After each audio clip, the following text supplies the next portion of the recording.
Assalamualaikum warahmatullahi wabarakatuh. Kepada anak-anak kami, ini adalah video penjelasan dari materi yang pertama dari slide yang saya berikan kepada kalian. Jadi ini adalah video penekanan ataupun penjelasan agar mudah dipahami. Nah, materi yang pertama dari mata pelajaran kita teknik pengolahan audio video yaitu memahami alur proses produksi multimedia.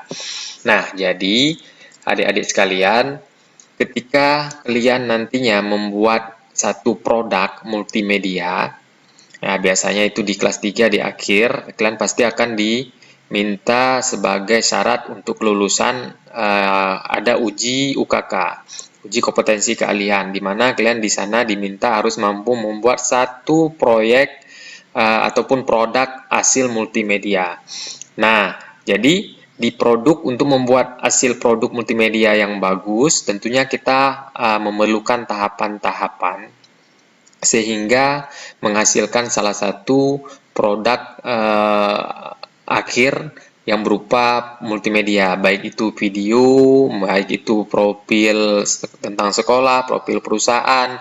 Nah, seperti tahun kemarin ada 4 soal itu diminta bisa membuat video dokumenter, kemudian ada iklan layanan masyarakat, bisa juga membuat video profil ataupun video interaktif. Nah, itu contoh-contoh dari produk multimedia. Nah, di sini ada penjelasan multimedia itu apa, tinggal adik-adik baca sendiri. Yang pasti untuk menghasilkan sebuah produk multimedia, tentunya kita mengalami tahapan-tahapan. Nah, di sini kita mempelajari bahwasanya tahapan tersebut ada 3.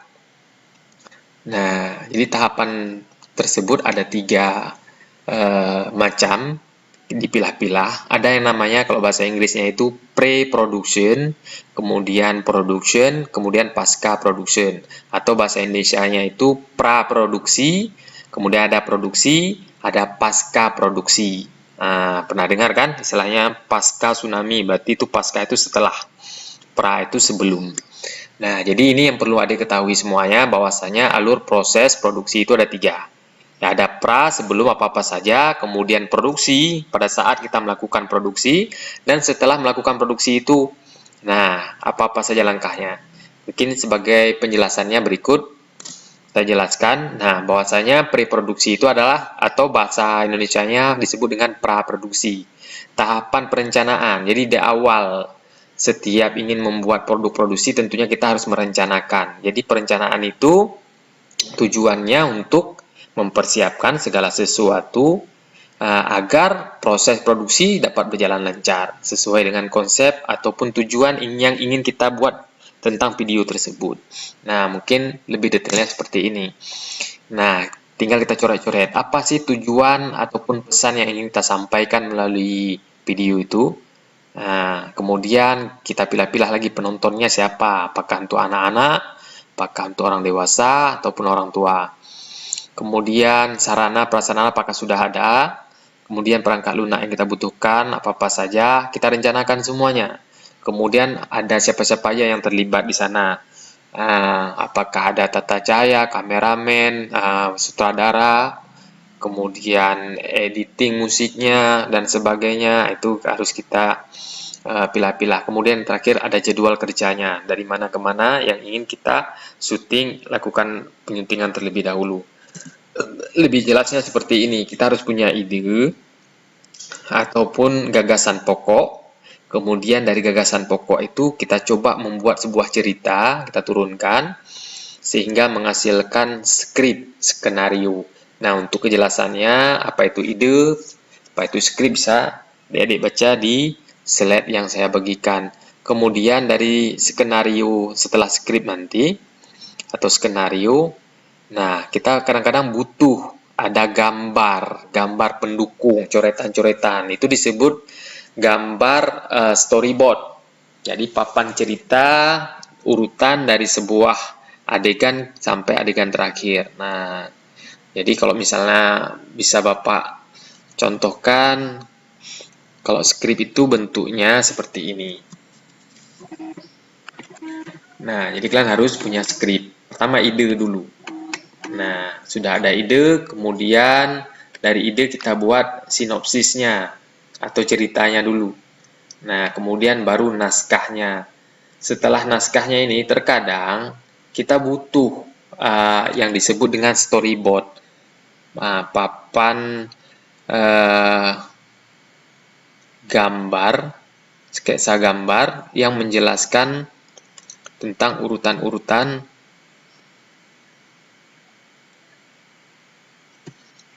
Nah, jadi seperti ini. Ini ada nih langkah-langkah pembuatan naskah. Pertama ada ide, kemudian kita tulis cerita. Kemudian dari cerita kita turunkan lagi sinopsis. Kemudian menyusun naskah. Naskah ini memuat audio, properti, dan lain sebagainya. Sebagai contoh seperti ini. Jadi ada selembaran seperti ini. Saya print preview saja. Nah, ini contoh naskah. Nah, pertama ide, kemudian sinopsis, yaitu cerita pendek atau ringkasan. Dari ringkasan ini, kalau orang ingin melihat detailnya di sini, di naskah. Nah, di naskah ini, nanti kita ada praktek cara membuat naskah ini seperti apa. Ini sebagai contoh saja. Jadi naskah ini dibutuhkan oleh kameramen untuk melakukan syuting. Nah, kemudian ini karena terbatas waktu ya, kalau memang seandainya nggak online seperti ini bisa saya jelaskan lebih detailnya. Kemudian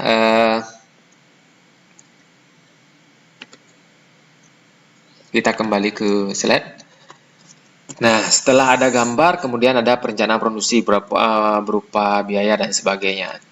Nah, jadi di sini kita juga dituntut mampu untuk membuat skrip yang seperti saya jelaskan tadi, kemudian storyboard kalau dibutuhkan sekali.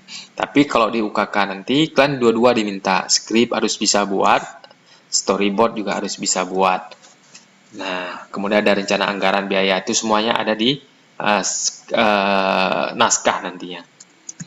Nah, kemudian setelah praproduksi, ada produksi. Apa-apa saja sih yang ada di produksi syuting. Nah, pokoknya produksi itu mengambil gambar atau actionnya. Nah, jadi dia nggak banyak-banyak syuting. Cuman di syuting ini ada beberapa langkah seperti kita harus tahu bagaimana pergerakan kamera, kemudian harus tahu tentang angle kamera, tata cahaya, dan sebagainya. Kemudian, nah ini contohnya angle, kalian harus pelajari apa itu angle. Silahkan kalian baca sendiri.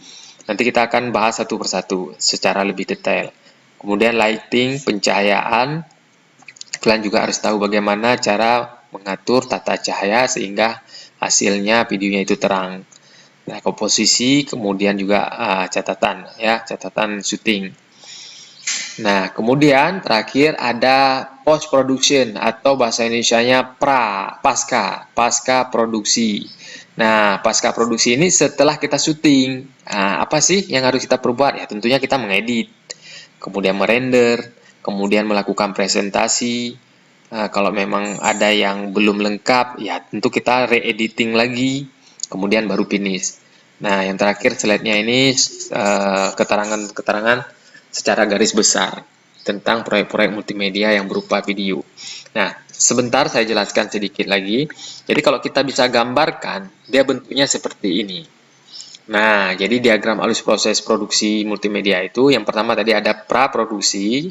Ngapain di praproduksi? Kita menyiapkan alat-alatnya, kameranya, kemudian tata cahayanya, kemudian tripodnya, dan sebagainya. Bahan, misalnya apa yang perlu, propertinya, sebagai tambahan, apakah ada buku, tas, dan sebagainya kalau kita melakukan syuting tersebut. Kemudian sudah ada propertinya, udah ada orang-orangnya, udah kita siapkan semua. Nanti kita jelaskan siapa-siapa saja yang kategori orang yang melakukan praproduksi.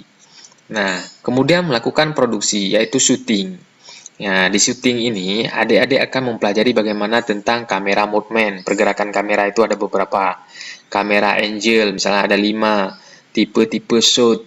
Nah, jadi ketika di storyboard atau script nanti diminta misalnya storyboardnya tipe-tipe shootnya itu close up, kemudian long shot dan sebagainya. Nah, itu kalian harus tahu.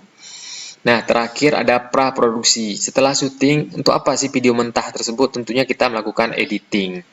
Nah, sesuai dengan tujuan video yang ingin kita buat tadi.